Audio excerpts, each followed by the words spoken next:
پوچھا جمعے کے دن غسل کرے، اول وقت خطبے میں آئے، شروع سے حاضر، پیدل چل کے آئے، بعض اوقات واکنگ ڈسٹینس پہ مسجد ہو سکتی ہے، اگر نہ بھی ہو تو پارکنگ لاٹ میں تو آپ دیکھیے بعض اوقات پارکنگ کہاں ملتی ہے جمعے کے دن سب کو، مسجد کے ڈور پہ تھوڑی ملتی، تو وہ واکنگ ہو ہی جاتی جہاں کہیں دور دور بھی پارک کر کے۔ سوار ہو کر نہ آیا ہو، امام سے قریب ہو کر توجہ سے خطبہ سنے اور خطبے کے دوران فضول حرکت نہ کرے،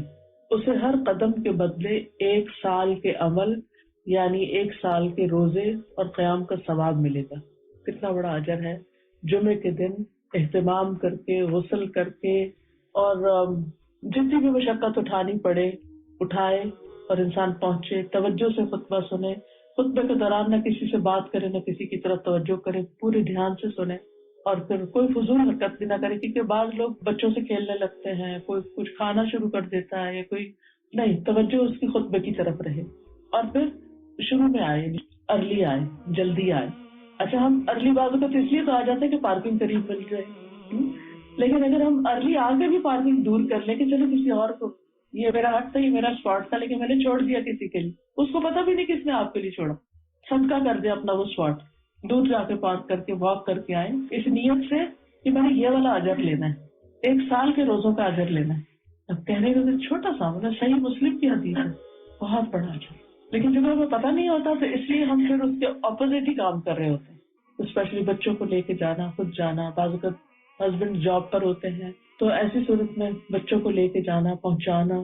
یہ بھی ایک بہت ہی بڑا اجر و ثواب کا کام ہوتا ہے۔ رسول اللہ صلی اللہ علیہ وسلم نے فرمایا 7 قسم کے آدمیوں کو اللہ تعالیٰ اس دن اپنے عرش کے سائے تلے جگہ دے گا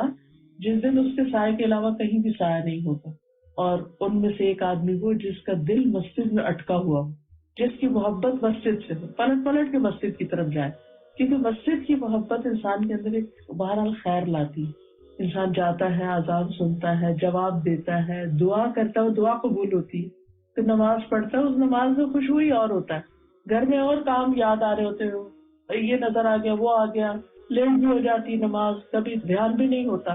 تو کم از کم 1 سے 20 تو ایسا اسکیڈول بنانا ہی چاہیے، اگر جمعہ کے دن ہو، اگر اس وقت نہیں تو پھر عشاء کی نماز جیسے بچوں کو لے کے انسان پہنچ جائے، ہر ایک اپنے اپنے حساب سے پلان کر سکتا ہے۔ اللہ تعالیٰ قیامت کے دن اعلان کرے گا میرے پڑوسی کہاں ہے، میرے پڑوسی کہاں ہے، فرشتے پوچھیں گے اے ہمارے رب کسے زیب دیتا ہے کہ وہ آپ کے پڑوس میں آئے، تو اللہ تعالیٰ فرمائے گا وہ مسجدوں کو آباد کرنے والے کہاں ہیں، وہ جو بار بار مسجدوں میں آتے تھے اور ان کا آباد کرتے تھے وہ کدھر ہیں، وہ میرے پڑوسی۔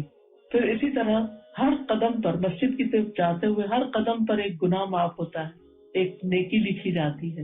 اور یہ آتے اور جاتے دونوں وقت میں ہوتا ہے، صرف جانے کا نہیں ثواب ہوتا، آنے کا بھی ہوتا ہے۔ پھر اسی طرح جو مسجد کی تعمیر میں حصہ لیتا ہے وہ جنت میں اپنا گھر بناتا ہے، خواہ حدیث میں آتا ہے خواہ پرندے کے گھونسلے کے برابر، یعنی چھوٹے سے چھوٹا حصہ بھی ڈال دے انسان وہ بھی کاؤنٹ ہوتا ہے۔